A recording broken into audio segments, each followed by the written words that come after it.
Imagine waking up in the dim light of a small, cramped room. Your bed, nothing more than a thin mat on a hard floor. The walls of your modest home, built of mud, brick and stone, are damp from the morning chill. There's no modern comfort here, no warm blankets or soft pillows, only the smell of damp earth and stale air. You hear the distant crowing of a rooster, a reminder that the day has begun, though it feels too early to get up. You rise, your body sore from sleeping in the same position all night, and step outside. The air is thick with the scent of wet soil, mixed with the lingering smoke from last night's fire. The streets are already bustling with the sounds of daily life. Market stalls are being set up, the chatter of vendors and customers filling the air. But unlike the grand temples and marble columns you've heard of in stories, your neighborhood is far from grand. It's a simple, crowded part of Athens, where you and your family live in a modest home made of rough stone. The sun is barely up, but the noise is relentless. You're not one of the privileged few who can stay inside all day or attend the grand symposia in the city. No, you're one of the many commoners whose life is marked by hard work.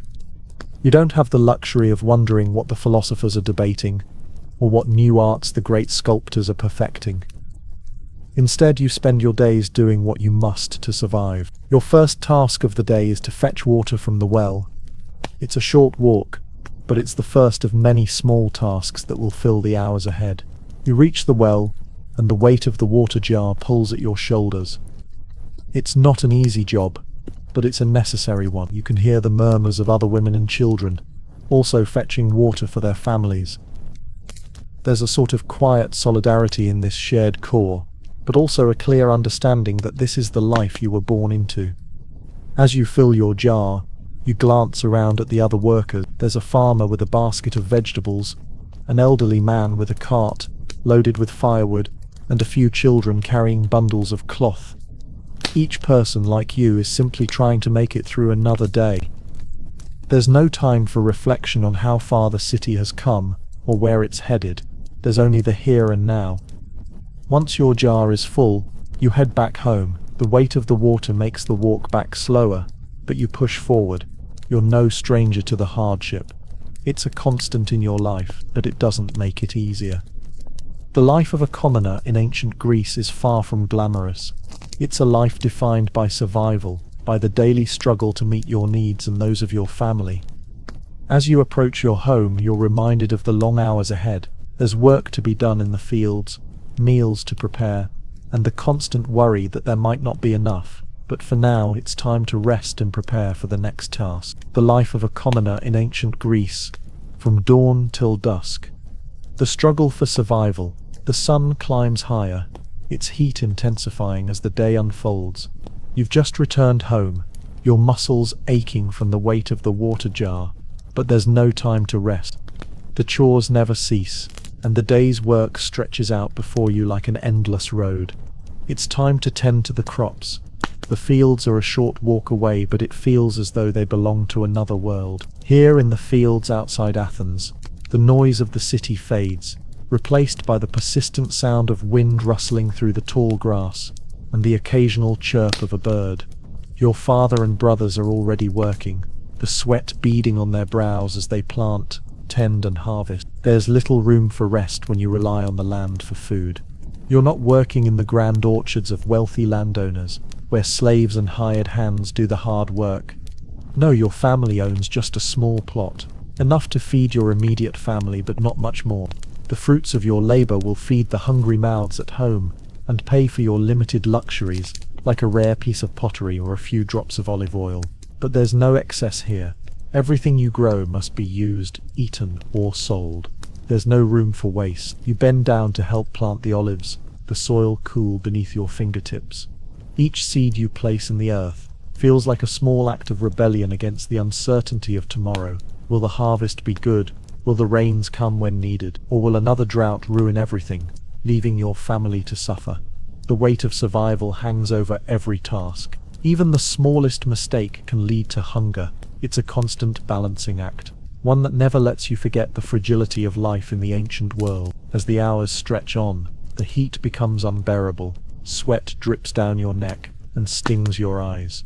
You take a moment to rest beneath a tree, its sparse shade offering little relief from the sun. The smell of earth, of sweat, of crops, fills the air, and for a brief moment, you close your eyes to escape it all. But you can't afford to linger in rest for too long. There's work to be done, and the day is slipping away. Your younger sister approaches, a basket of bread in her hands. It's not much, just a few hard loaves made from the wheat you've grown, but it's something to sustain you. You sit together on the edge of the field, breaking off pieces of bread, chewing slowly to make the food last. The bread is hard, dry, and tough to swallow, but it fills the hunger. There's no time to savor it. You're used to this. The constant need for more, always hungry, but never truly satisfied. Your sister tells you about the latest gossip from the marketplace. You laugh for a moment, the sound a rare break from the weight of the day's work. But soon enough, the conversation turns to the war. It's always the same topic of discussion these days. Athens' ongoing battles with Sparta, and the threat of invasion. The thought of the war is terrifying, but even more frightening is the thought of being caught in the middle of it. You try not to think about the soldiers. Their lives seem so far removed from yours. They live in a world of glory and honor, while you struggle just to keep food on the table.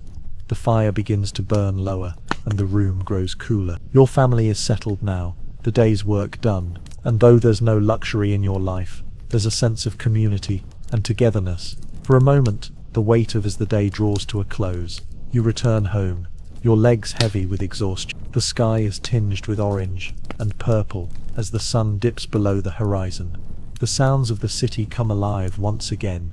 The distant calls of merchants, the sounds of children playing, the chatter of women gossiping as they prepare dinner. But you know that these sounds are not for you. They are for the wealthy, the powerful, those who live in marble houses and dine on the finest foods. Your life is different, shaped by necessity and survival. There's no room for indulgence, no space for dreams of a better life. Dinner is simple, a bowl of barley soup with a few olives on the side. You sit with your family, eating in silence, the weight of the day's labor settling on your shoulders. Tomorrow, the work will begin again. There's no escaping it. But for now, you savor the small comfort of being with your family, the only refuge from the constant demands of the world outside. The long road ahead, night has finally fallen, and the soft glow of the firelight flickers in your home. The familiar warmth of the hearth is a welcome relief after a long day of toil. The smell of burning wood mingles with the faint scent of olive oil, and you can hear the crackle of the fire as it burns, its light casting shadows on the rough stone walls. The day has been long and you're exhausted, but you can't afford to stop. There's always more to be done. The sounds of the evening are different now. The marketplace has quieted. The merchants gone home to their families. The streets are darker, and the only movement is from the few people like you who remain, finishing their last chores. You gather the remnants of the day's work and prepare for bed, but sleep is not always an easy escape. The reality of your life, filled with the weight of survival, lingers in your mind. As you lie down on your hard mat staring up at the low ceiling, the day's worries circle your thoughts. You've heard the stories, of course, the tales of Athens' great philosophers, of the warriors who fought in glorious battles, and of the wealthy citizens who dine in luxurious homes. But those stories feel distant, as though they belong to another world altogether. You are a commoner, a part of the great machine of society that keeps the city running, but you are unseen, unnoticed by those in power. No one sings songs about the daily lives of people like you. Your life is about survival, not glory. It's about facing each day with the knowledge that you are one of many who keep the city alive. You have no voice in the grand debates or the monumental events that shape the city's future, but without you and those like you, the city would crumble. It's a humbling thought, knowing that the very existence of Athens, the marble columns, the golden statues, the grand assemblies, is built upon the backs of people like you, who never see the light of day in the history books. Still, there's a quiet pride in this. Though you may never be remembered by name, your work shapes the future in ways you cannot see. The grains you've harvested, the olive trees you've tended, and the water you've carried, Each of these small acts is a piece of the larger puzzle that forms the heart of Athens. The power of the city lies not in its rulers or generals, but in the unseen hands that hold it all together. Then survival lifts, and you feel a rare moment of peace. But even in this quiet, you know that tomorrow will bring the same demands, the same tasks, the same struggles, and the same unrelenting need to keep going.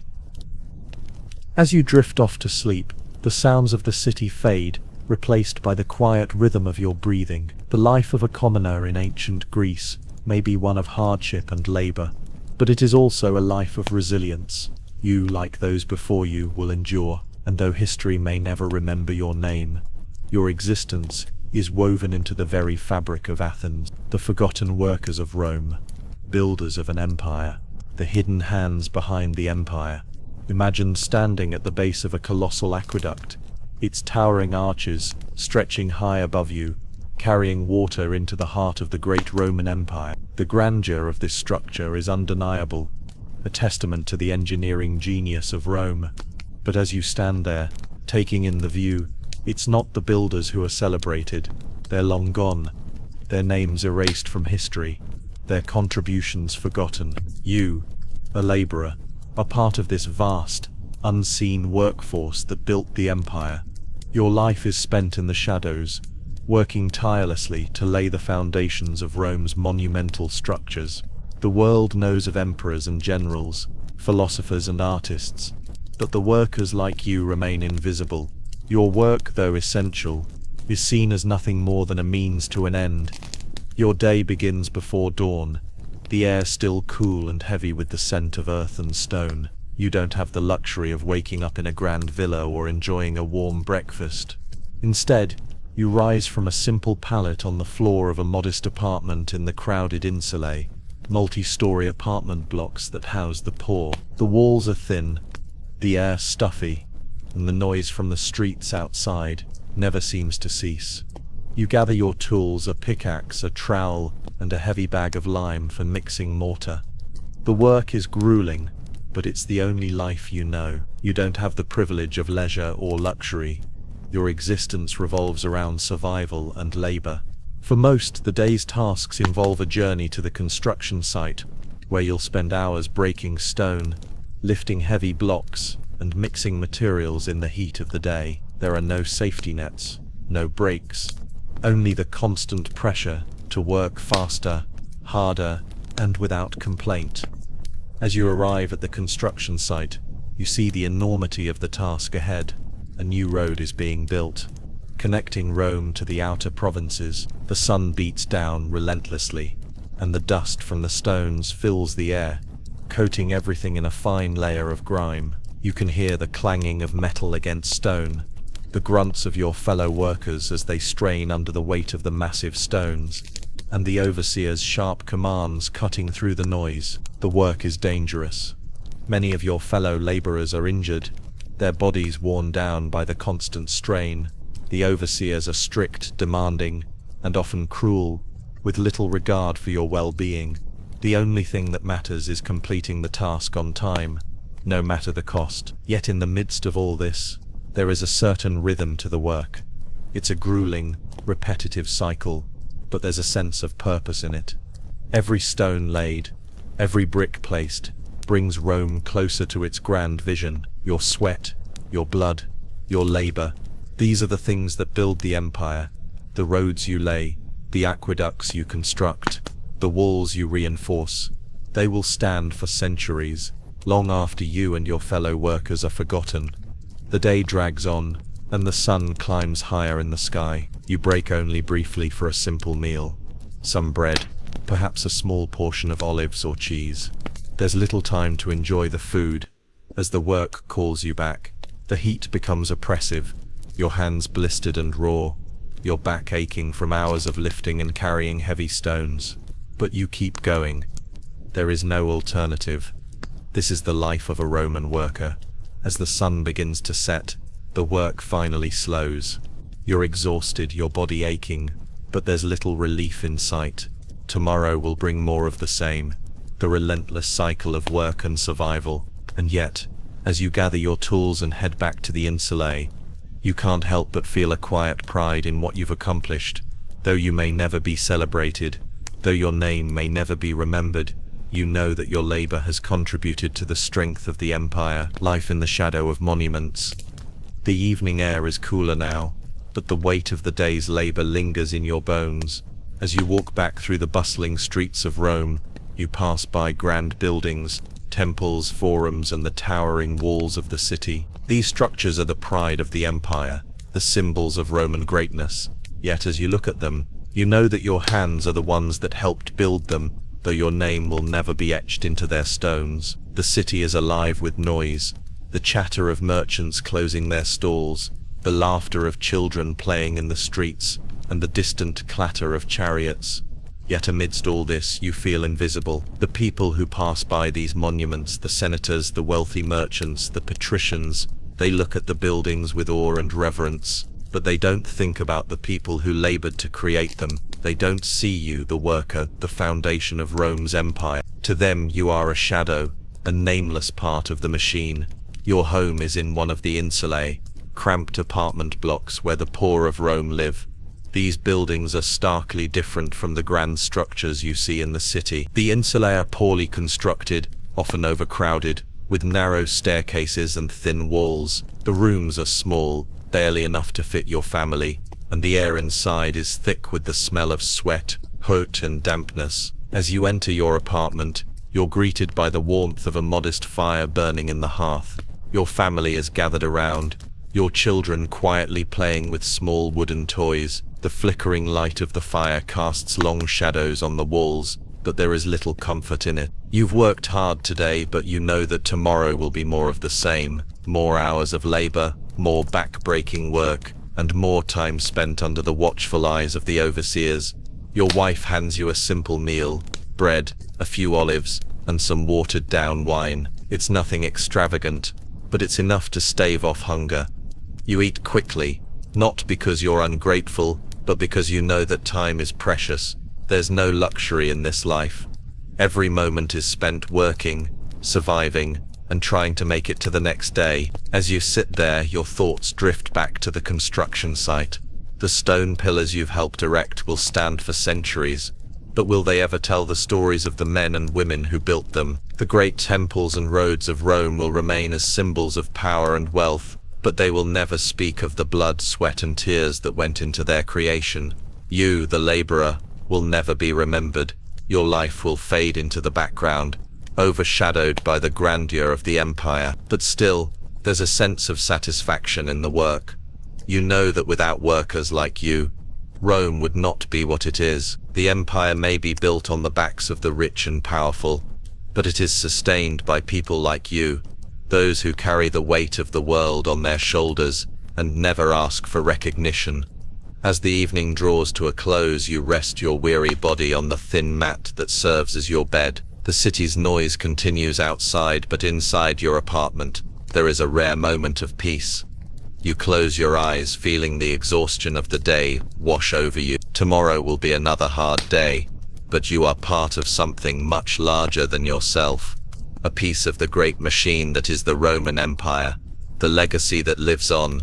The morning light creeps through the cracks in your small window, marking the start of another grueling day. You can hear the sounds of Rome stirring outside, the calls of street vendors, the clatter of horses' hooves on cobblestone streets, and the chatter of the wealthy as they go about their business. But to you, it's just another day of labor that will go unnoticed by the empire you helped sustain. As you step out into the streets, you are reminded of the scale of the city, the grandeur of its buildings and monuments, the wealth that adorns its street. But for you, there's no room for that luxury. You walk past marble columns and soaring archways, but your world is defined by the work that goes into maintaining them. The workers, like you, are the ones who build and repair, who labor in the heat and dust to ensure that the great city continues to stand tall. And yet, your efforts are invisible. Rome's glory is celebrated, but your role in its creation is often overlooked. You make your way to the construction site once again, joining your fellow workers as they begin the day's tasks. The overseers are already barking orders, pushing you and your comrades to work harder, faster. The heat of the day is already oppressive, but there's no time to slow down. The empire demands progress, and you must deliver. The day stretches on in the usual rhythm of labor. You break rocks, mix mortar, and move stone, each task physically exhausting, but necessary for the grand designs of Rome. The work is grueling, but it's the only life you know. You and your fellow laborers are the silent backbone of the empire. Without you, the temples, the roads, the aqueducts, these symbols of Roman power and engineering, would not exist. But as the sun begins to set, you pause for a moment and look around. You see the aqueducts you've helped build, stretching across the horizon, their arches gleaming in the fading light. You see the roads you've worked on connecting the vast expanse of the empire, and though you know that your name will never be attached to these structures, you can't help but feel a sense of pride in what you've accomplished. These monuments will stand for centuries, long after you're gone, and they are a testament to the work of countless laborers like you. As the day ends and you return home, the weight of the day's labor settles into your bones. You've built something that will last, something that will outlive you. The glory of Rome may be attributed to its emperors and generals, but it is built on the hard work of people like you. And though you may never see your name in the history books, your legacy lives on in the very stones that make up the empire. Sitting down with your family, you realize that while you may never be celebrated in the grand halls of the Senate, you have played an essential role in shaping the empire. Your work, though humble and often forgotten, is the foundation of Rome. And that in itself is a legacy worth bearing. Feeding an empire, the hidden struggles of ancient agriculture, the silent fields of Rome. You wake up to the sound of roosters crowing, the first sign that the day has begun. It's still dark, the sky a dim grey, as you step out of the small stone hut that you call home. The air is cold and fresh, carrying the faint scent of earth and the promise of a long day ahead. You don't have the luxury of a warm breakfast or a comfortable bed. Your day begins with the demanding task of tending to the crops that feed the empire. You live on a small farm, part of the vast agricultural backbone of the Roman Empire. Your land is not rich or expansive, but it's enough to sustain your family. The wheat you grow is used to feed the citizens of Rome, the olives harvested for their precious oil, and the fruits from your small orchard are sold in the market. Your life, though simple, is intertwined with the empire's need for food, an empire that consumes more than it can produce and relies on people like to keep it all going. The fields are your life, and the land is your only means of survival. It's not a life filled with luxury or honor. There are no grand battles or royal feasts here, just the constant toil of planting, harvesting, and protecting your crops from the elements. You move quietly through the fields, the damp earth beneath your boots, the smell of fresh soil filling the air. The sun slowly rises over the horizon, casting long shadows on the fields as you begin your work. Your day is filled with the tasks that keep your farm running. You sow seeds, tend to the animals, and ensure that everything is growing as it should. There is no room for error in farming. One misstep, an early frost, a drought, a pest infestation could ruin everything you've worked for. The pressure is constant, the weight of responsibility heavy on your shoulders. If you fail, not only will your family go hungry, but so will countless others in the empire. As you walk through your fields, you can't help but think about the greater empire that relies on your labor. The people of Rome, the soldiers on the front lines, the senators in their marble halls, they all depend on the food you grow. They don't see you, the farmer, toiling away under the hot sun, or braving the harsh winters. They don't hear the sound of the hoe hitting the soil, the rhythm of life that feeds them. For them, food is a commodity, something that just appears on their tables, ready to eat. But for you, it's a constant struggle to keep up with the demands of the empire. The work is unrelenting, and the days are long. The fields stretch on for miles, but there's always more to do. You are at the mercy of the seasons, at the mercy of the rain, the sun, and the wind. The empire's hunger never stops. It is always there, an ever-present force that demands more and more, but you keep working. There is no choice but to work. As the day progresses, you pause for a moment to survey the land. You see the wheat fields swaying in the breeze, the olive trees heavy with fruit, and the animals grazing in the distance. It's not much, but it's enough to sustain your family and the empire. The empire may be built on stone and steel, but it is fed by people like you, who labor quietly in the fields, ensuring that there is always food on the table. The unseen forces that shape the land. The sun is now high in the sky, casting a burning heat over the fields. The rhythmic sound of the hoe slicing through the earth is your only company, and the steady drip of sweat down your back is a reminder of the labor that never ends. The land demands constant attention. Every day is a race against the elements, and you are always a step behind. The empire depends on this cycle, this endless work that feeds its legions, its citizens, its families, but the recognition of your efforts is never felt. You pause for a moment, wiping the sweat from your brow with the sleeve of your tunic. The sun burns hot overhead, and the dry earth beneath your feet seems to thirst for the rain that rarely comes. You glance at the sky, watching for any sign of a storm, but the clouds are thin, the sky clear.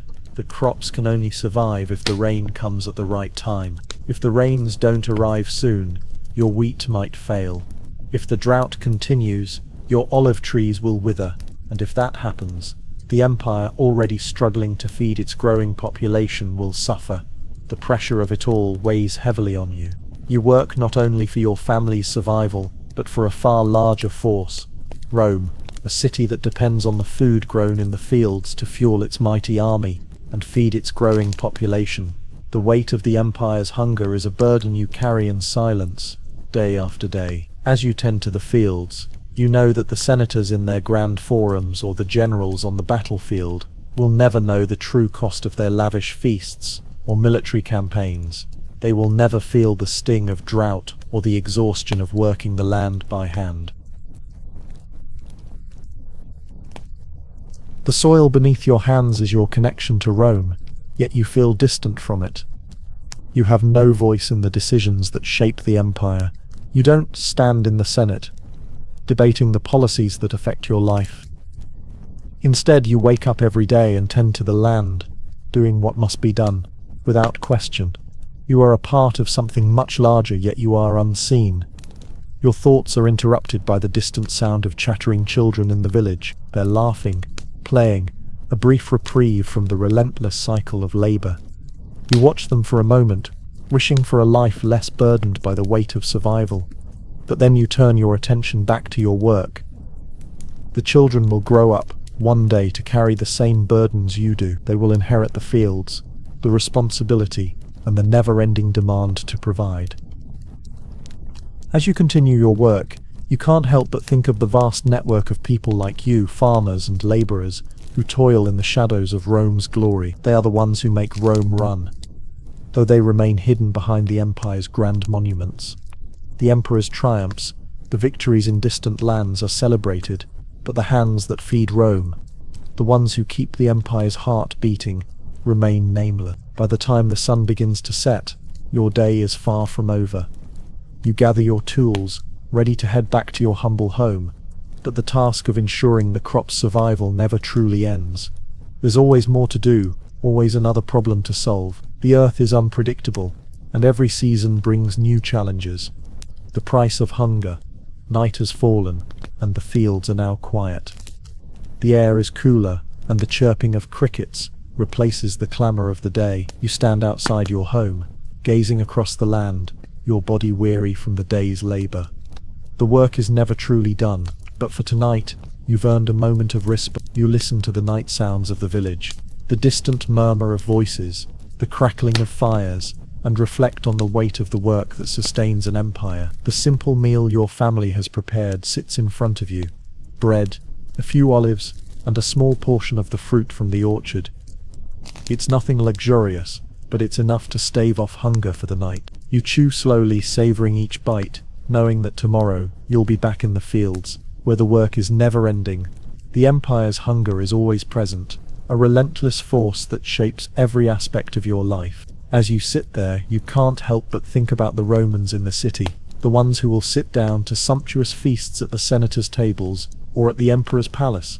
They'll dine on fine wines, roasted meats and delicacies that you can only dream of, but none of them will know the struggle it took to put that food on their plates. They won't think about the farmers like you, working the land day after day to feed the city. To them, food is an afterthought, something that appears magically, without understanding the hardship behind it. You can hear the distant sounds of the marketplace, where food is exchanged, where the fruits of your labor are sold to feed the empire. There's a bustling energy there, a sense of prosperity and abundance. But you know the truth. The food on the marketplace shelves and the banquet tables comes at a cost. It's the cost of your sweat, your time, your labor. It's the cost of the work that is hidden beneath the surface, the hands that sow, reap and tend to the land, so that the empire can continue to grow. But there's a deeper cost, one that's not often considered. The empire's hunger doesn't just affect the farmers like you, it affects the land itself. The more the empire demands, the more the land is pushed to its limits. The soil grows tired, the water becomes scarcer, and the weather grows unpredictable. The demand for food grows each year, but the land can only give so much. The pressure is mounting, and you feel it with every turn of the soil. As you finish your meal and prepare for bed, you think of your children, of the next generation that will inherit this cycle of labor. You wonder what kind of life they will have. Will the land continue to provide for them? Will they, too, find themselves working the fields for the empire's endless hunger? Or will they one day find a way to break free from the cycle, to escape the unrelenting demands of survival? But for now, there is no escaping it. Tomorrow, the work begins again. The empire's hunger doesn't rest, and neither can you. The land, the crops, the animals, they all rely on you, and you rely on them. In this quiet moment, you realize that your work, though unseen and unappreciated, is what makes the empire possible. Without you, without the farmers, there would be no Rome. As you lay down to sleep, the weight of the day's labor presses against your tired body. Tomorrow, you will rise again. The cycle will continue. The empire will continue to grow, its hunger ever present, and you will continue to feed it, as you always have. The silent soldiers, the everyday lives of ancient warriors, the calm before the storm. The early morning air is cold and still, with only the faint rustling of leaves in the wind to break the silence. You wake in the barracks, surrounded by the steady breathing of your comrades, each one lost in a world of their own dreams. The stone walls are rough against your back as you lie on your thin mat, the weight of your armor and sword feeling like a distant memory. But soon the day will begin, and the noise, the clatter, the ever-present weight of duty will return. Your life as a soldier is not filled with glory or heroism, at least not in the way the stories say. There are no grand battles or epic victory. Instead, it's the slow grind of routine, the endless drills, the sharpening of weapons, the preparation for a war that might come, or might not. The soldiers who fill the ranks of the mighty army of Rome are not all generals or heroes. They are men like you, men who simply want to survive, to get through another day. You rise with the first light, the cool air biting at your skin as you gather your gear. Your armor is well worn, the metal dull from years of use. Your sword is sharp, but the edges are chipped, a reminder that the real battles aren't always fought with honor and valor. Sometimes it's just about surviving. You join your comrades outside, where the officers are already barking orders, pushing you through the same drills, the same routines that fill your days. There is no time for rest, no space for questioning why you are here. The drills are constant, and the sound of metal striking metal fills the air. You march in formation, moving in perfect unison with the others. The routine is simple but unrelenting. Keep moving, keep training, and never stop. Your life is spent preparing for a war that may never come, but when it does, you'll be ready. Or at least, that's what they tell you. But in the moments between the drills, in the small pockets of silence that fall between orders, you wonder about the life you've chosen, the life you didn't choose. You think of the families you've left behind, of the farm you once worked on, of the life you had before you were thrust into this world of steel and discipline. The soldiers around you share similar thoughts, but no one speaks them aloud. In the world of a soldier, doubt is a luxury you cannot afford. You share a quiet meal with your fellow soldiers, bread, cheese, and a meager portion of stew. The food is plain, but it's enough to sustain you. You eat quickly, knowing that there's no time to waste. The life of a soldier is defined by its endless cycle of action and preparation, a cycle that offers little room for anything else. There are no long nights of rest, no time to savor food or enjoy companionship. There is only the army, only the mission that looms ahead. As the day continues, you and your comrades march, drill and prepare. The sun climbs higher, the air grows warmer, and the sweat begins to soak your tunic. Yet, even in the heat, you never stop moving. The officers push you harder, demanding more and more with every step. The goal is simple: prepare for battle. But you wonder in the quiet moments of the day, when the sounds of the drills fade away, if that battle will ever come. The price of loyalty. The sun dips lower in the sky, casting long shadows across the camp. Your muscles ache from hours of marching and training, but the day is not yet done. The officers are strict, their eyes sharp and unwavering. There's no room for weakness in the rank. Even now, as you sit by the fire with your fellow soldiers, you know that the next day will bring more of the same. The endless drills, the preparation for battle, the wait for orders that may never come. Your comrades around the fire share quiet conversations, but there's an unspoken understanding between you all. You're here because you have no other choice. Each of you once had a life outside the military, but that life is long gone, replaced by the harsh discipline of the Roman army. There are no grand speeches about honor, no tales of heroic deeds. There's just the work, the sweat, the exhaustion, the constant grind of survival. You think back to the day you enlisted, when the promise of a steady wage and the chance to be part of something greater than yourself seemed like an opportunity you couldn't pass up. But that was years ago, and now you wonder whether it was worth it. The life of a soldier is one of service and sacrifice. But what does it really mean when you've given everything and received nothing in return? There are no rewards for those who simply follow orders, no recognition for the countless hours of toil and struggle that make up a soldier's life. As you sit by the fire, you can hear the laughter of soldiers from other camps, the sound of merrymaking and camaraderie. But you know that kind of happiness is fleeting, something to be savored for only a moment before the reality of life in the army returns. Tomorrow, the drills will start again.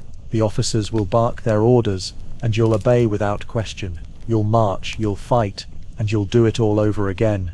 But deep down, you wonder, is this all there is? The war that many of you were promised has not yet arrived. The empire pushes on, expanding its borders, but the true battles seem distant, far beyond the reach of the average soldier. You and your fellow soldiers are left to train, to fight mock battles, and to keep your skills sharp in the hopes that one day you'll be called upon to defend the empire. But in the meantime, you continue to live in a state of uncertainty. The only certainty is that the days will blend into each other, filled with endless drills and a routine that feels like it has no end. But despite the monotony, there is a sense of loyalty that runs through your veins, a sense of duty that ties you to your comrades.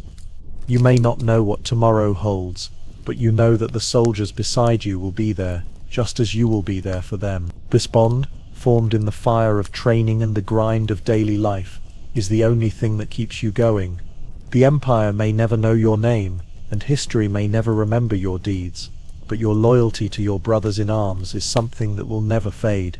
As the fire flickers and the night grows darker, you close your eyes for a brief moment of rest, knowing that tomorrow will bring more of the same. You wonder, as you drift off to sleep, how many more days you can endure this life, how many more days of training, of waiting for a war that may never come, and in the end, will it all be worth it? The weight of history. The crack of dawn brings with it the sound of horns and commands echoing through the camp. The day begins with the same routine, the endless march, the drills, the sharpening of weapons. But today feels different. There's an undercurrent of tension in the air, a sense that something is about to change. Perhaps the war you've been waiting for has finally come, or perhaps it's just another day of empty preparation. Either way, you can't shake the feeling that the end of your training is drawing near. The men around you are quiet, their faces set with determination, but beneath it all you can see the exhaustion. The years of relentless drills, of waiting for battle have taken their toll. Some soldiers are lost in thought, others sharpening their swords, while a few exchange quiet words with comrades. But there's no time for idle chatter now. The officers are moving through the ranks, their eyes sharp and unforgiving, pushing you into the formation with the precision of a machine. You march, your feet heavy with the weight of your armor and the uncertainty of what's ahead. The rhythmic sound of boots on dirt fills the air, drowning out all other noise. The weight of your sword presses against your side, the metal cold and unforgiving. For a brief moment you wonder what it would feel like to live without this constant weight, without the unyielding expectation of loyalty, duty and strength. As you march, your thoughts drift back to the early days of your training. You were young, eager to prove yourself, excited by the idea of being a part of something grand. The thought of being a soldier in the mighty Roman Empire, the empire that stretched from one end of the known world to the other, seemed like the ultimate honor. You would fight alongside the greatest warriors, defend the empire, and perhaps even make your mark in history. But now, after years of endless training, you understand the truth. The life of a soldier is not about glory or honor. It's about survivor.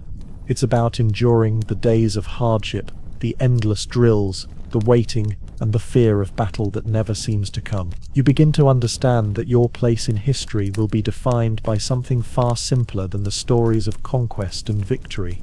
You are a part of the machinery that keeps the empire running.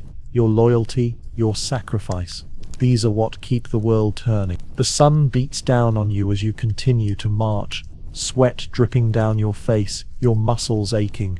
But there is no relief, no time to stop. You push forward, the weight of your armor a constant reminder of your duty. You glance to the side and catch the eye of a fellow soldier, a man you've trained with for years. He gives you a brief nod, a silent acknowledgement of the bond you share. In this life, there's little room for words. The understanding is unspoken, passed between soldiers like a shared secret. As the day wears on, the pace quickens. The march is now a steady, almost mechanical rhythm. You lose track of time, your body moving on its own, the distance fading into the background. But even as you move, you feel the weight of the empire pressing down on you. The empire's hunger for power, its thirst for expansion, these things fuel your journey. They fuel every step, every drill, every moment of your existence as a soldier. As the sun begins to set, you stand in formation, your body sore and tired. The officers issue their final commands, and the soldiers begin to break down for the evening. You return to your barracks, your mind clouded with the same thoughts that always follow a long day of training. What does it all mean? What will your legacy be in the end? Will you be remembered as a hero, a conqueror, or will you simply fade into the background, another soldier in a long line of men who lived and died for the empire? You sit in silence, the day's weight heavy on your shoulders. The quiet hum of the camp surrounds you, but there's little peace in your heart. The weight of history is not one you can escape. The empire demands loyalty, but in return it offers little. You've sacrificed years of your life, trained endlessly, and yet you wonder if it will ever be enough. Survival in medieval Europe. Cold, hunger, and the Black Death. The harshness of winter. The wind howls outside, rattling the wooden walls of your small cottage. Inside, the fire barely holds, casting weak flickers of light against the stone walls. The cold is unforgiving, seeping into every corner, every crevice. You pull your cloak tighter around you, the rough wool scratching against your skin, but it's still not enough. The chill of winter in medieval Europe can break a man, make him question the very will to live. The hearth is weak, the firewood sparse. Every year it seems to grow harder to find enough to last the winter months. The village relies on what the forest and fields can provide, but with each passing season it seems like there's less to harvest, less to gather, and more mouths to feed. The wind outside is harsh, carrying with it the scent of snow, of ice, of a world that is turning against you. Your family huddles in the corner of the room, trying to stay warm. The children are quiet, their faces pale from the cold. Your wife is beside you, her brow furrowed in worry as she stirs a pot of meagre stew over the fire. The smell of the broth is weak, little more than water with a few vegetables tossed in. There's no meat, no comfort to be had here. The food stores are running low, and what little remains must be rationed carefully. Every day, you wonder if the stores will last through the week. The crops from the harvest have been sparse this year. The weather, as it often does in these harsh winters, has ruined much of what you grew. The soil is too cold, the ground too hard, and the yield is less than you could have hoped for. You rely on the animals for food, but even they are thin and weak from the bitter cold. The chickens lay fewer eggs, and the goats seem to be growing weaker by the day. As you sit, staring into the low fire, your thoughts wander to the outside world.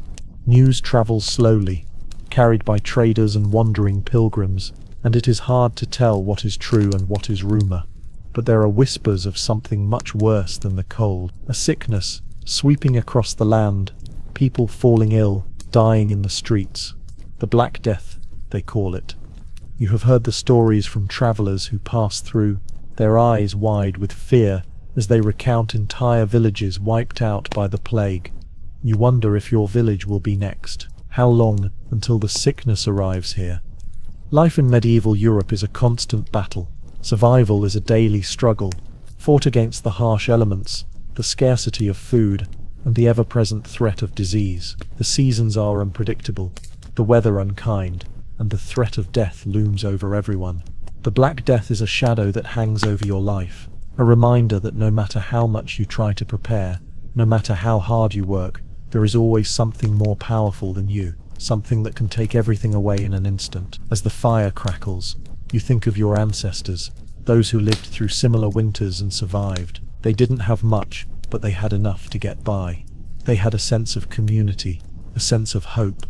But as the wind howls outside, you feel that sense of hope slipping away. The cold is too strong, the hunger too fierce, and the plague too close. The world is growing smaller, closing in around you, and survival seems like a fragile thing. The threat of the plague. The days pass slowly, each one feeling heavier than the last. The fire in the hearth has grown smaller, and the cold grows more intense. You wake each morning with the same grim realization. Another day of struggle, another day spent battling the hunger that claws at your belly. Outside, the winds howl, and snowflakes drift lazily down, blanketing the village in an unrelenting white. The frost creeps in through the cracks in your door, and you can feel the sting of the cold in your bones. The food is running low now. You've long since sold or traded anything of value to keep your family fed, but the rations are now little more than scraps.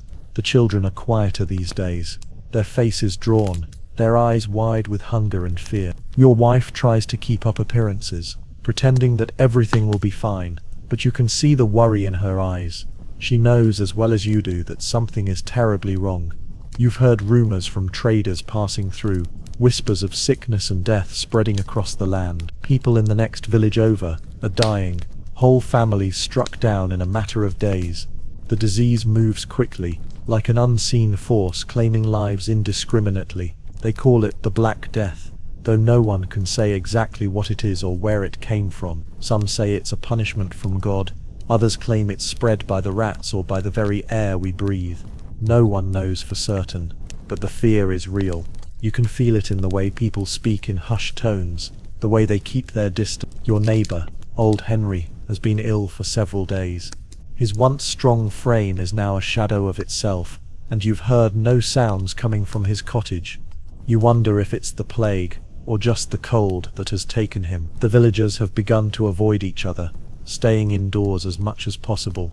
The sense of community that once held your village together has started to fray at the edges, replaced by an overwhelming sense of dread. Your own family remains healthy for now, but you know it's only a matter of time.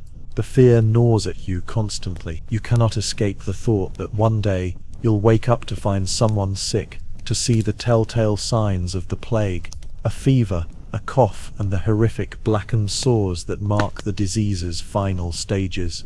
You can't stop thinking about it. You're trapped in your own home, caught between the biting cold and the creeping fetting of sickness. But survival requires more than fear. It requires action. You've begun to gather what little you can: more firewood, scraps of cloth, herbs that might help if someone gets ill. You even went to the market to buy a bit of salt, which is rare but could help preserve what little food you have left. but it feels like a futile effort. No matter how prepared you think you are, the plague is a force you cannot control. It will come for you when it's ready, and there will be nothing you can do. At night, when the world outside is still and quiet, you lie awake in the darkness, listening to the howling wind and the distant cries of the night. You think of your ancestors again, wondering how they survived in a world so much like this. They fought through famines, through wars, through the Black Death itself, and yet you can't shake the feeling that this time it might be different. You might not be strong enough to survive this. You're too tired to keep fighting sometimes, too weary to hope. But the thought of your family, their faces, their small hands clutching yours, keeps you going. You can't give up. Not yet. You look over at your children, their eyes closed in uneasy sleep, and you make a silent promise. You will do everything you can to protect them, to ensure they see another day. The endurance of hope. Weeks have passed, and the winter shows no sign of easing. The chill in the air is constant, and the sight of snow-covered fields has become an all too familiar landscape. But the real terror that grips your heart now is not the cold, nor the hunger, but the creeping presence of death. The Black Death has arrived. It began with whispers, rumors from travelers, and now it has taken root in your village. Old Henry, whom you last saw in good health, is dead. His family, once lively and proud, now stands silent, their home abandoned. The village is in chaos. Those who have lost loved ones retreat into their homes, unwilling to share the same space with the ones who might still carry the plague. You've heard it said that a single cough could be enough to carry the disease, that a single breath might carry death.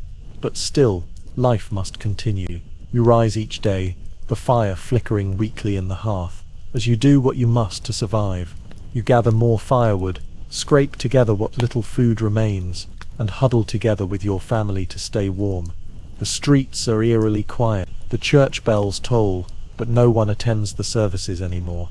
Fear has replaced faith for many, and the weight of uncertainty hangs heavily over everyone. Still, you can't afford to stop, to dwell too long on the ever-looming presence of death. Your family remains healthy for now, but you know that the plague is unpredictable. Some fall ill and die within days, while others linger longer, suffering in agony. You've heard of entire families wiped out, entire villages decimated in a matter of weeks, yet somehow, some have survived, and you hold on to the hope that perhaps your family will be one of them. It's a thin thread, but it's the only thing that keeps you moving forward. Each day you wake up and force yourself through the same motions, eating whatever scraps remain, tending to the fire, keeping your children close. You begin to see the world differently now. The simple moments, once so easily overlooked, now become treasures. The quiet warmth of the fire, the rare comfort of a meal shared with your family, the sound of your children's laughter when the weight of the world feels like it might crush you. The village's mood is a mixture of grief and resilience. Some are starting to rebuild, to tend to their farms once again, while others have succumbed to despair, closing themselves off from the rest of the world. You wonder if the hope you cling to is foolish, if the effort to continue in the face of such overwhelming odds is in vain.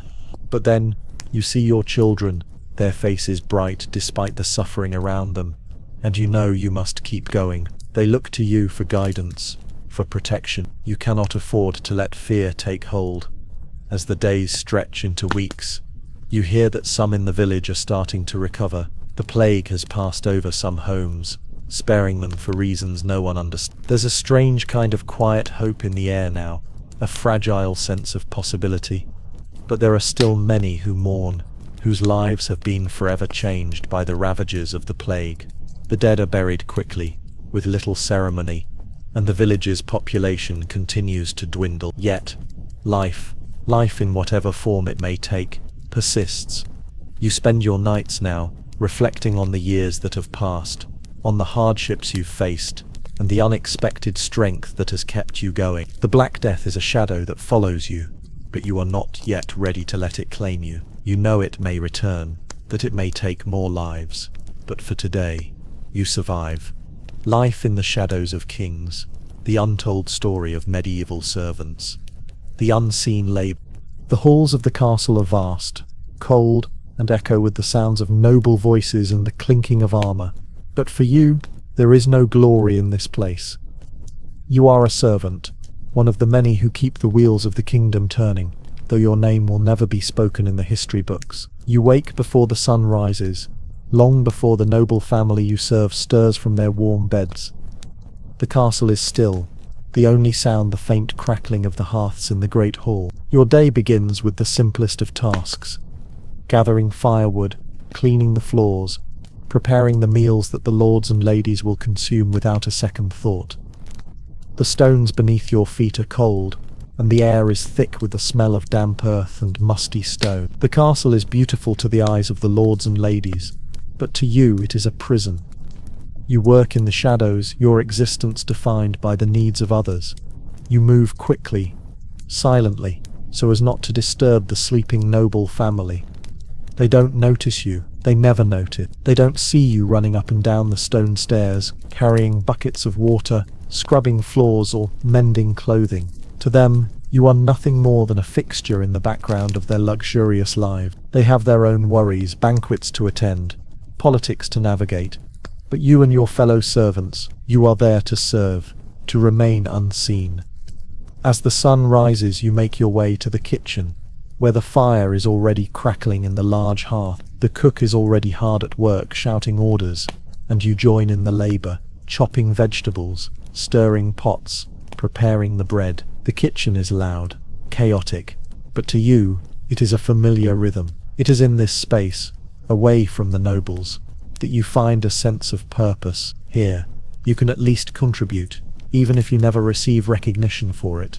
The servants move like clockwork in the kitchen, each with their assigned task. You glance around at the others, the old woman who has worked here for decades, the young man who dreams of a life beyond these walls. They all have their stories, their desires, their frustrations, but none of them will ever escape this life. The castle is a world unto itself, and once you enter, it is difficult to leave. By midday, the nobles begin to stir. You can hear their voices echoing through the halls as they prepare for the day. The ladies will have their gowns adjusted, their makeup applied, and the men will prepare for a day of politics, hunting, or business. You, however, will continue your work in the shadow. You will be present at the grand feasts, serving them with a silent dignity, but you will never be part of their world. The weight of silence. The castle is bustling now, full of the voices of the nobles and the sounds of the day beginning in earnest. You carry out your duties without a word, moving from one task to another, serving meals, cleaning the great hall, fetching water. The air feels heavier today, as if the weight of the entire castle is pressing down on your shoulder. The nobles have no idea of the labor that keeps their lives running smoothly. They are too caught up in their own worlds to notice the quiet suffering of the servants, the endless work that fills your days. You pause for a moment in the kitchen, wiping the sweat from your brow. The fire has been burning long hours, the heat making the air feel thick and heavy. The cook moves briskly around the kitchen, shouting orders, his voice booming. But you don't mind it. It's the rhythm of the work, the beat of the castle's heart. Every servant has their place, their role in the grand scheme of things. You know your place, and you've learned to accept it. As the nobles dine, their laughter and chatter filling the room, you stand in the background, holding your breath. You serve them with a silent grace, your face a mask of polite indifference. They smile, thank you, but their words are empty. They don't know you, they don't care to. You are nothing more than a shadow to them, an invisible presence in their world of luxury and power. The meal passes quickly, and you retreat to the servants' quarters, a small, cramped space beneath the castle. It is far from the opulent chambers the nobles enjoy, but it is your home, if it can be called that. The walls are cold, the space filled with the sound of whispered conversations of tired voices. Here, in the dim light of the candle, you speak with your fellow servants. They too share the same burdens, the constant work, the silence, the feeling of being invisible. Your friend Sarah, a young servant who has been working in the castle for just a few years, talks about the future. She dreams of a life beyond the stone walls of the castle, a life of freedom, of choice, You listen quietly, but deep down, you know the truth. No one leaves this life. No one escapes the shadows. Your family has served in this castle for generations, and you have followed in their footsteps without question. The idea of freedom feels like a distant dream, one that is just out of reach. The nights are the hardest, when the castle falls silent, when the laughter of the nobles fades into the distance. You are left alone with your thoughts. You wonder, not for the first time, what life might have been like if you had been born into their world. If you had been the one to wear the fine clothes, to eat the rich food, to live without worry. But those thoughts are fleeting. The reality of your life is too strong. You are a servant. You were born to serve, and you will die serving. As you lie in your small bed, the sounds of the castle echoing in the distance, you think about your family. You wonder if they too ever dreamed of something more, of a life outside the cold stone walls, outside the endless work. But you know they never spoke of it. They couldn't afford to. The work, the duty, the silence, they are all you know. The legacy of service. The days stretch into weeks, each one feeling the same as the last. The nobles live their lives in luxury, unaware of the effort it takes to maintain their world. The fire in the hearth, the feasts they enjoy, the silks they wear, none of it would exist without the silent labor of servants like you. Yet, no one acknowledges your role in this. You work from dawn till dusk, your hands calloused, your back sore, and your soul quietly wearing down under the weight of endless duty. One day, as you work in the garden, tending to the vegetables that will eventually end up on the nobles' tables, you look up and see the youngest son of the Lord, about the same age as your own child, passing by with his friends. They are laughing, their voices full of light and carefree joy. For a moment, you watch them, envious of the life they lead, a life you can only dream of. They have freedom, choice, and a future filled with possibilities. You, on the other hand, none of these things. Your world is small, confined to the shadows of the great castle. Your life will be defined by service, by waiting on others, and when your time comes, you will disappear just as quietly as you arrived. But then something shifts within you. You think of your children, of the future they might have. They too will follow in your footsteps. But what if they could live a different life? What if they could escape the cycle of servitude, escape the invisible bonds that have kept your family tied to this castle for generations? It seems like a foolish hope, an impossible dream, but it burns inside you, and for the first time in a long while, you feel something other than resignation. The next day, as you prepare the great hall for the evening feast, you notice the Lord's daughter, a young woman who has always been kind to you. She's speaking to one of the other servants, and for a brief moment, you see a flicker of something in her eyes, a sadness, a longing. She smiles politely, and continues on with her task. But you can't shake the feeling that there's more to her than the world of privilege she was born into. She too is trapped, bound by expectations and duty, even if they are different from your own. You wonder briefly if there's a way to connect with her, to speak to her about the life of the servants, the lives of those who serve in the shadows of kings. But you know it would be dangerous to even think such thoughts. The lines between master and servant are drawn too sharply in this world. Crossing them, even in conversation, could be catastrophic. And yet, there's a part of you that feels a glimmer of hope, a belief that maybe things don't have to stay the same. Perhaps there's a future where servants aren't invisible, where their contributions are recognized, where they are seen not as tools of the rich, but as people too. That night, as you serve the feast, watching the nobles eat and laugh, something inside you shifts. You move more quickly, more purposefully, feeling a strange sense of pride.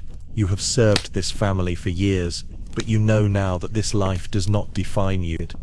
It doesn't have to be your legacy. Your children may serve in the same halls, but perhaps, just perhaps, they will find a way to live a life of their own, one that is free from the shadows of those who have held power for so long. As you finish your work for the night and return to the servants' quarters, you pass the Lord's daughter once more. She's standing by the window, gazing out into the night. Her face is soft, contemplative. She doesn't notice you, but you notice her. Her own silent struggle, her own dreams of something more.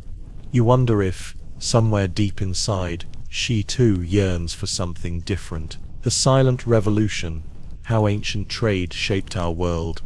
The movement of goods and ideas. The wind blows gently across the desert, carrying with it the dust of distant lands. In the bustling marketplace, you stand beside your stall, surrounded by goods from faraway places. The scent of spices, cinnamon, cumin, and saffron fills the air, mixing with the faint smoke rising from the nearby incense. The sound of merchants haggling, traders calling out their wares, and the clink of coins on wooden tables creates a rhythm that is as old as time itself. You are just one of many merchants, but your goods, woven textiles, fine pottery and rare dyes, are prized by the people who pass through this place. Your stall is a small piece of the vast web that stretches from one side of the known world to the other. Trade, though invisible to most, is the lifeblood of civilization. It moves not only goods but also ideas, cultures and technologies. Your small contribution to this ancient system has the power to shape entire societies, even though you may never know how far your goods will travel or the impact they'll have. As you arrange your wares, you can't help but think of the long journey these goods have taken to reach this place. The textiles from distant regions, the pottery from lands you'll never visit, the spices that have traveled across oceans. Every item in your stall tells a story of trade, of connection, of the invisible threads that link civilizations together. You may never know the merchants who first carried these goods, nor will you ever meet the people who will eventually buy them, but you know that your work is part of something much larger. This is the way the world has always worked, and it's a system that has shaped the course of history. The movement of goods between different cultures is not just about wealth, it's also about the exchange of ideas. The textiles you sell are not just beautiful to look at, they carry with them the traditions and skills of the weavers from distant lands. The spices you trade have flavors and uses that are unfamiliar to many here, yet they will soon become integral parts of local cuisine. The pottery you sell is not just functional, it is also a reflection of the artistry and culture of the people who created it. Each item that passes through your hands is a small revolution, a silent force that shapes the way people live, eat and think. You think of the traders who have come before you, those who traveled across vast deserts, sailed through treacherous seas, or crossed dangerous mountain passes. They carried with them not only goods but also stories, tales of strange lands, of kings and queens, of gods and monsters. And as those stories spread, they transformed the world. The ancient Silk Road, the trade routes of the Mediterranean, the paths of the great empires, each one was a conduit for the exchange of not only goods, but ideas that would shape the course of human history. As the sun begins to set, casting long shadows across the market, you pack away your goods for the day.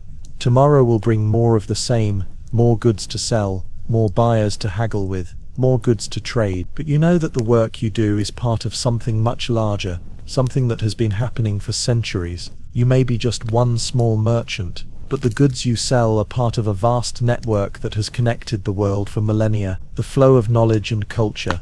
The marketplace is quieter now as the last of the customers trickle away, leaving behind the sounds of footsteps and the occasional murmur of traders packing their wares. You pause for a moment, reflecting on the significance of the day. It wasn't just the goods you traded, but the knowledge exchanged, words shared between traders from different cultures, ideas passed along like precious goods themselves.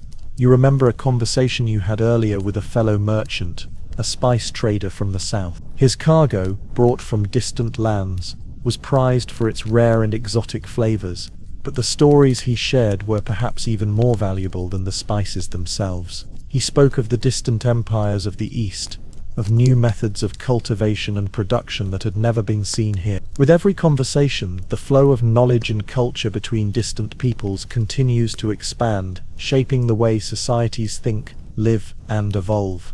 Trade is not merely about the exchange of material goods, it is the medium through which cultures come into contact and influence one another.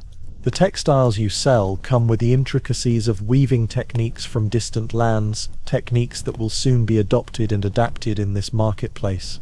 The pottery, with its unique designs and construction methods, tells the story of ancient civilizations and their craftspeople. Even the spices you trade, which are primarily used for culinary purposes, carry within them histories of exploration and survival, of trade routes carved through deserts, seas and mountains. You think of the people who carried these goods, traveling not just for trade but for the sake of learning, for sharing what they know. The ideas that spread through these trade routes have left imprints on everything from medicine to art to philosophy. The ancient world, despite its divisions, was deeply connected by the movement of goods and ideas. Knowledge was shared as readily as silk or gold, and the effects of this flow have rippled through history, touching every corner of the known world. As the sun dips below the horizon, you begin your walk home, the sounds of the market still lingering in your mind. You think about the influence of trade on everyday life, how the wealth and power of kings and queens were built on the backs of merchants like you, but also how the ideas and inventions exchanged in markets like this shaped the civilizations that came to dominate the world. You know that the future is tied to this unseen exchange, where the smallest detail, be it a piece of fabric, a pot, or a word, can alter the course of history.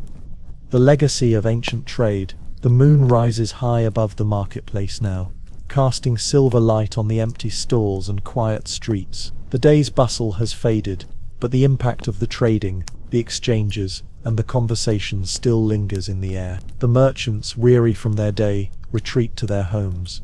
But you linger for a moment, staring at the dark horizon, reflecting on the greater legacy of trade, the connections forged, the worlds built on commerce, and the unseen impact it has had on the trajectory of civilization. In the silence of the night, you think back to the early days of your career. You once set out to trade small, humble goods, thinking only of profit, of survival. But over the years you have come to realize that what you are part of is far greater than the sum of your transactions. It is a living, breathing force that connects the past with the present and propels humanity toward an unknown future. You're not just moving goods, you're part of a system that defines how people think, how they live, and how they evolve. The stories you've heard over the years, the tales from the East, from the vast deserts and forests, from the great cities by the rivers, have shaped your understanding of the world. You have seen the same goods, spices, fabrics, metals change hands in marketplaces across continents, and you realize that through these simple transactions, entire cultures have been transformed. The goods traded along the Great Silk Road didn't just bring wealth, they brought ideas. The Greeks and Romans learned from the East about mathematics and astronomy, while the Chinese were introduced to the wonders of glass and textiles. The spices and flavors of the Indian subcontinent revolutionized cooking across Europe, and in turn the Western world introduced new technologies and arts that spread back through the Mediterranean and beyond. The flow of goods was also the flow of knowledge. As you make your way home, you pass by the homes of others, the poor, the laborers, the craftsmen. Many of them are unaware of the impact of trade, unaware of the small decisions you make every day that contribute to the global exchange. They work their own small corner of the world, but it is in the marketplace where ideas and goods mix that the foundation of civilization has been quietly shaped. What they create here they never see the full value of, but you, as a trader, see it every day. The pots and textiles they make have traveled far and wide, leaving marks on societies you may never visit. Even the smallest trade, the simplest interaction, plays its part in shaping the future. The coin you trade, the fabric you sell, the food you distribute. These are the invisible threads of the world's great network. It may not seem like much now, but generations from now, people will look back at this age and recognize the revolutions sparked in the quiet corners of marketplaces like this. The impact of trade will echo across history, shaping the destinies of civilizations in ways that no one can predict. Through the dust of history, a day in the life of ancient Egypt. The dawn of the Nile, the first light of dawn touches the earth, casting a warm glow over the endless stretch of the Nile River. The air is thick with the scent of earth and water, and the soft murmur of the river as it flows is a comforting sound. You rise from your small reed hut, the woven mats beneath you, offering little protection against the hard earth, but they are enough. The life of an ancient Egyptian is one of simplicity, but it is a life tied to the land, to the river, and to the gods. Your family is already awake. Your father, a farmer, is preparing the tools for the day's work. The crops must be tended to, the irrigation channels maintained, and the harvest safeguarded. The land around you is fertile, thanks to the annual flooding of the Nile, but the work is hard, and the risks are many. If the flood is too high, it can drown the crops. If it is too low, the harvest will be weak. You must rely on the gods for the right balance, but you also must work tirelessly to ensure that everything is ready when the time comes. You leave your home with your family, walking along the narrow paths toward the fields. The sun rises higher, and the heat begins to grow, but the work must be done. The land is prepared for the sowing of barley, wheat and flax, all essential to your livelihood. You join your father, helping to dig small trenches for irrigation, the sound of the water as it flows into the fields, soothing yet constant. As you work, you notice the monuments in the distance, the towering pyramids that serve as a reminder of Egypt's glory. They are impressive, yes, but they seem distant, a world away from the hard work of daily life. The pharaohs, the gods, and the priests who dwell in the temples are far removed from you. You are a simple farmer, your life defined by the seasons and the land, not by the grandeur of the monuments to kings and gods. Despite the heat and the strain, there is a rhythm to the work. It is a rhythm that has been passed down from generation to generation, one that ties you to the past. The daily rituals, the cycles of planting and harvesting, the honoring of the gods, these are the things that shape your life. In the evenings, when the work is done, your family gathers together, offering thanks to the gods for the day's work. There is a sense of peace in these moments, but also a deep awareness of the fragile balance that sustains life. The gods and the people, the day grows hotter as the sun climbs higher in the sky, and the work continues. The crops are in the ground, but there is still much to be done. As you walk through the fields, your mind wanders to the temples, the places where the priests offer sacrifices to the gods. You've never been to the grand temples in the heart of the city, but you've heard stories about them, tales of the priests and their rituals, the incense and the chants, the way they honor the gods, who control all things, from the flooding of the Nile to the very fate of the people. The gods are present in every aspect of life. Ra, the sun god, watches over the fields, ensuring the crops grow strong. Osiris, the god of the afterlife, holds sway over the fate of souls. Anubis, with his jackal head, guides the dead through the underworld. There are gods for the river, for the earth, for the harvest, and for the home. The balance of life is maintained through offerings, prayers, and rituals, but you know that the gods are not to be relied on alone. They require your hard work, your devotion, your respect. You pause for a moment, sweat dripping from your brow, and look toward the village's small temple, a modest structure compared to the grand temples you've heard about. It is there that you and your family make your offerings to the gods. You carry a small offering of barley, a few fruits, and a small piece of linen, a token of gratitude for the bounty that the river provides. The priestess who tends to the temple is an old woman, wise with age and experience. She speaks of the gods as if they are old friends, telling you stories of their power and their favor. It is in this temple, amidst the incense and the prayers, that you find a small sense of peace in a world that can be unforgiving. As the day drags on, you and your father take a break from the fields, resting under the shade of a palm tree. The work is hard, but it is your life, and there is little room for complaint. You know that every seed you plant, every stone you move, and every task you complete contributes to the prosperity of your village. Your family has been farming these lands for generations, passing down the knowledge of irrigation, of sowing, and of harvest. You think of the future, of your children and their children, continuing the work that has been done for so long. But even as you work in the fields, there is always a lingering thought in your mind. The world outside. You hear whispers from travelers passing through the village, tales of distant lands and kingdoms, of great empires stretching across vast deserts and mountains. Egypt may be great, But it is not the only civilization. There is the kingdom of Kush to the south, the cities of Mesopotamia to the east, and the great empires of Greece and Rome that loom on the horizon.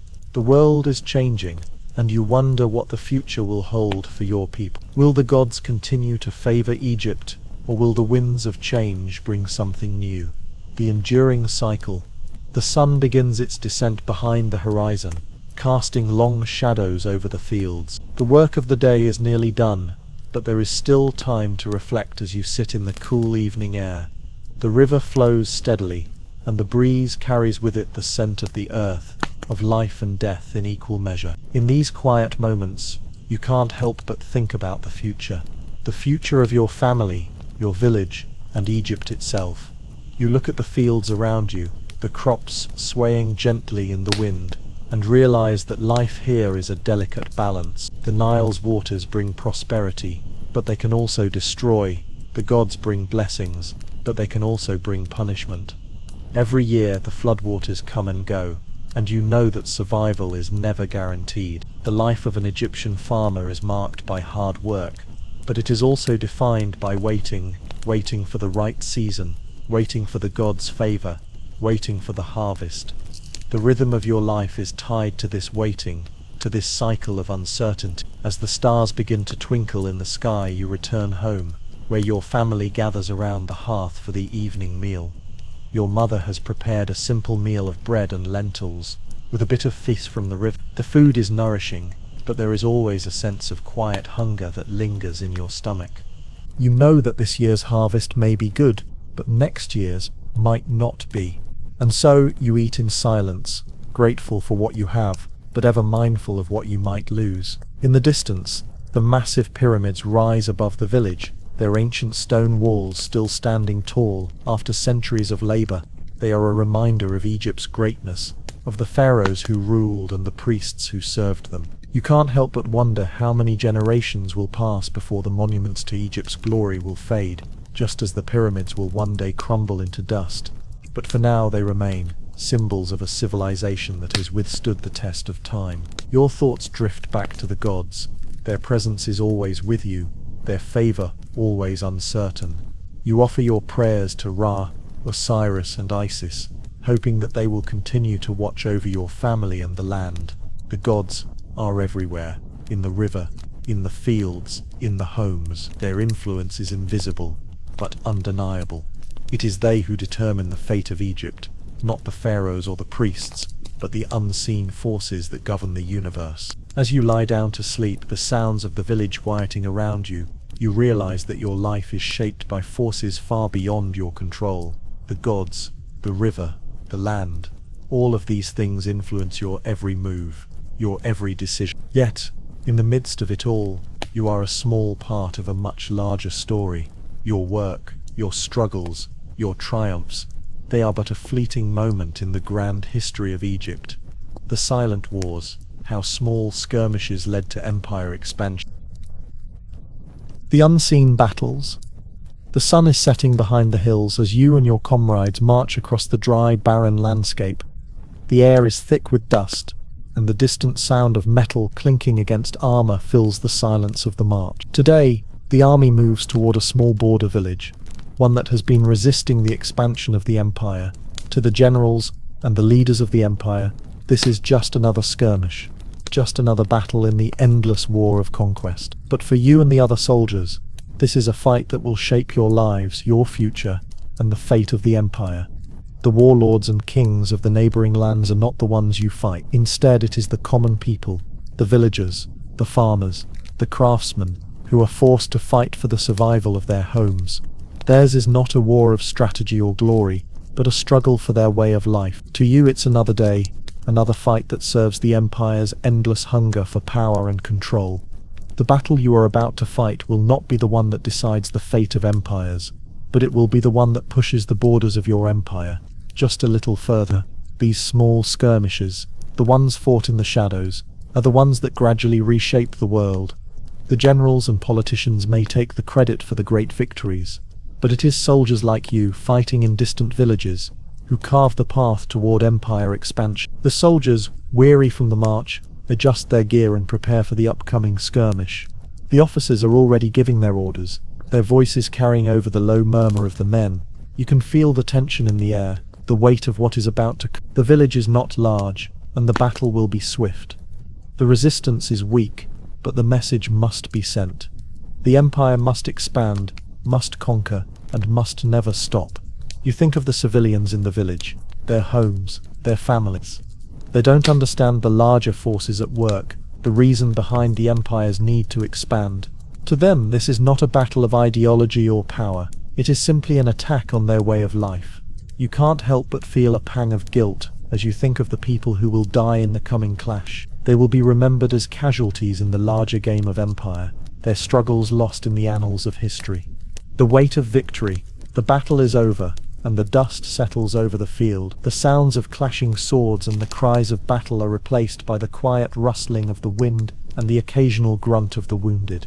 You stand at the edge of the village, the remnants of the skirmish still fresh in your mind. The resistance was weak, quickly crushed by the might of the empire. The villagers, once proud and defiant, now kneel in submission, their homes looted, their livelihoods destroyed. It is a victory for the empire, but it feels hollow. You take a deep breath, the smell of blood and smoke lingering in the air. Victory is always bittersweet. It's not the glory of battle that weighs on you, but the lives lost in the struggle. The villagers, those you fought against, are no different from you. They were defending their homes, their families. In the heat of battle, it was easy to see them as enemies. But now, as the smoke clears, the reality of what you've done is hard to ignore. Their homes are destroyed, their lives uprooted, all in the name of empire expansion. The officers move through the village, inspecting the damage, giving orders to the soldiers. There is no time for reflection or mourning. The battle is won, and that is all that matters. To them, the victory is a small step in the larger conquest, a mere skirmish in the grand strategy of empire building. But for you and the soldiers who fought here, it is a reminder of the true cost of expansion. The land that was once home to a peaceful village is now under the empire's control, but it comes at the expense of countless lives, both the soldiers who fought and the civilians caught in the crossfire. As you sit by the fire that night, the weight of the victory presses down on you. The generals will speak of the triumph in their reports. The empire will expand just a little further, and the people of this land will be forgotten by history. The small skirmishes, the battles fought in livers like this one, are not the stuff of epic tales. They are not the grand wars that will be remembered for centuries. Yet, they are the battles that truly shape the empire. One village, one small conflict, may seem insignificant, but it is part of the larger machine that drives the empire's growth. You think about the future, about the soldiers who will come after you. Will they fight in the same forgotten battles, serving an empire that stretches across vast lands? Will they feel the same weight of victory, knowing that their triumphs are built on the backs of countless others who will never be remembered? You wonder if the empire will ever stop expanding, or if it will continue its relentless march, one small skirmish at a time, until it consumes everything in its path. The legacy of conquest. The sun rises on a quiet morning, casting golden light over the village that has now fallen under the empire's control. The fields are quiet, the sounds of life subdued after the chaos of the battle. The soldiers, weary from the night's work, begin to gather their belongings and prepare to march onward. The village lies in ruins, but its legacy, like countless others before it, will be swallowed by the expanding empire. You stand at the edge of the village, looking out over the destruction. The homes that once stood proud and sturdy are now nothing but rubble. The few villagers left alive are being rounded up, their eyes dull with fear and resignation. They will be forced to bend the knee to the empire, to live under the rule of a foreign power that sees them as nothing more than subjects to be controlled. The empire moves forward, its reach growing ever wider, one small village at a time. You think about what this means. The legacy of the empire is built on these small victories, on the countless skirmishes fought in forgotten corners of the world. The battles won here today will never be recorded in the great annals of history. They will never be celebrated by poets or chroniclers, but they are the foundation of the empire. Every skirmish, every conquest, no matter how small, is part of a larger plan, part of the unstoppable force that drives the empire forward. As you march with your comrades, heading for the next village, you can't help but feel the weight of what you've done. The expansion of the empire is inevitable, and the soldiers who fight in these small battles are the ones who make it possible. The generals will write their reports, and the empire will continue its march, claiming land after land, village after village. The soldiers will be forgotten, their names never to be spoken again, but the empire will remember, and its expansion will continue. You think of the civilians who fought to protect their homes. They too have played a part in this story. Their defiance, their bravery, even in the face of overwhelming odds, is a testament to the strength of the human spirit. They may have lost the battle, but their fight will not be forgotten. They are the silent warriors in this story, the ones whose sacrifices make the Empire's victories possible.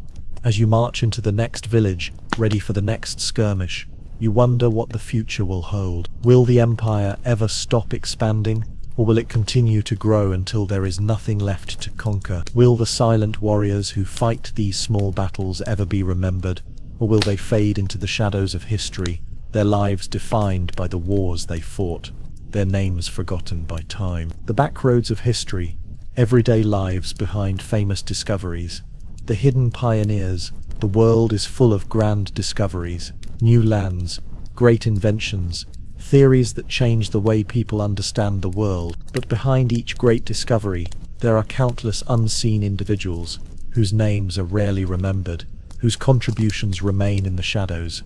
You are one of these forgotten pioneers, living a life that seems ordinary, but is in its own way a part of something much larger. Your small village, nestled at the foot of a great mountain range, has always been a quiet place. The world beyond is full of great cities, of explorers and scientists, making names for themselves. But here, life moves at its own pace. You are a humble cartographer, tasked with mapping the lands around you. It seems like a simple job, marking roads, rivers and hills on a piece of parchment, but your work is far more important than you realize. It is the foundation upon which future explorers will build their maps, their knowledge, and their world. Every day you walk the land, measuring distances, taking notes, and carefully marking the topography of your surroundings.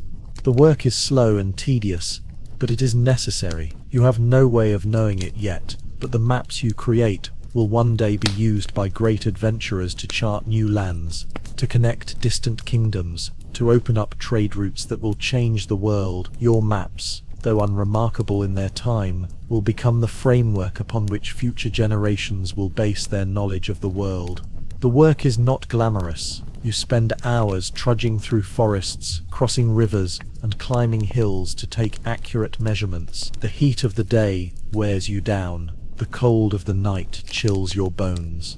Your hands are calloused from hours of writing and measuring. There are no accolades, no grand celebrations for your work, but there is a quiet satisfaction in knowing that you are contributing to something larger than yourself. As you sit by the campfire one evening, studying your maps, you think of the explorers who will one day use them. Will they even know your name? Will they understand the effort that went into creating these maps, the painstaking attention to detail that has made it possible for them to navigate the unknown? You wonder if they will look back and recognize that without the humble work of cartographers like you, their discoveries would not have been possible. The unnoticed hands. The next morning, you rise early, the first light of dawn stretching across the sky. The air is crisp, and the chill in the wind reminds you that your days are spent in the elements, out of the public eye, away from the great halls of scholarship and discovery. You prepare your tools, gathering your measuring ropes, compass and ink, and head out to the field once again. As you walk, your thoughts wander to the future. You think about the scholars in distant cities, those whose names are already known and whose discoveries are celebrated. You think about the young explorers who will one day follow the trails you've mapped out, their names becoming legends in history books. They will speak of the lands they've discovered, the lands they've conquered, and the knowledge they've gained. And yet, they will never know the work of those who paved the way for them. You are one of those hidden figures, living in the background of history. The world will never know of the countless hours you've spent tracking every river bend, measuring every valley, and noting the slightest changes in the terrain. The work is often thankless. There are no great speeches or ceremonies to honor the cartographer's role in shaping the world, but without it the world would remain uncharted, its mysteries too vast to be understood. As you walk through the fields you meet others, farmers, hunters, and craftsmen, who live similar lives. Their work is not celebrated, yet it is essential. The farmer's toil in the soil feeds the world, the hunter's skill brings sustenance, and the craftsman's hands shape the tools of progress. These people, though they are not remembered by history, are the silent drivers of civilization. They move through the world, shaping it with their hands, their labor, and their quiet dedication. You think of how history tends to focus on the grand narratives, the great leaders, the famous explorers, the conquerors who are immortalized in stories and statues. But for every general that wins a battle, for every king that builds a kingdom, there are countless others whose contributions are equally important, though often invisible. It is the blacksmith who forges the sword, the cook who prepares the feast, and the cartographer who marks the map that enables all these great deeds to take place. As the day wears on and the sun climbs higher, you continue your work, measuring and mapping the land, your actions as ordinary as any other day. But there is a quiet pride in this work, a sense that even if you are not remembered, your efforts will help guide those who come after you. You are part of a chain of history, one that stretches back through the ages and reaches forward to a future that you can't yet see. The legacy of the unseen. As the days turn into weeks, you find yourself becoming more accustomed to the solitude of your work. The days are long, but there is a rhythm to them, a steady, dependable rhythm that allows you to focus on your maps, on your task. You move through the lands with purpose, your mind always occupied with measuring distances, tracing the edges of mountains, or mapping the course of rivers. The world outside your field of vision remains largely unknown, but you know that your work is giving it form and shape. Your maps, now complete, are filled with the lines and marks that will eventually guide future travelers. The future explorers, the scholars, and the kings. They will use these maps to chart their journeys. Their names will be written in history books, their discoveries marked as monumental achievement. But in all of it, your name will remain absent, your contributions lost in the shuffle of fame and glory. Yet for all of that, there is a sense of peace in your heart. You know that without the foundation you've laid, their discoveries would not be possible. You are the silent force behind their grand adventures. The quiet satisfaction you gain from your work is enough for now. You return to your village, where life continues as it always has. The market is bustling, children are playing in the streets, and the craftsmen are busy shaping their wares. There is no applause for your work here, no acknowledgement of your contribution to the world, but as you sit at the table with your family, breaking bread, you understand something. The work you do, though invisible in the grand scheme of history, is the very bedrock upon which progress is built. The world will always need people like you, people who measure the land, who chart the unseen, who labor quietly in the background to ensure that those who come after have the knowledge and tools they need to move forward. It is not an easy life, but it is a vital one. You have built something that will last long after you are gone. The world may never remember you by name, but it will use the map you've made, and in that way your work will endure.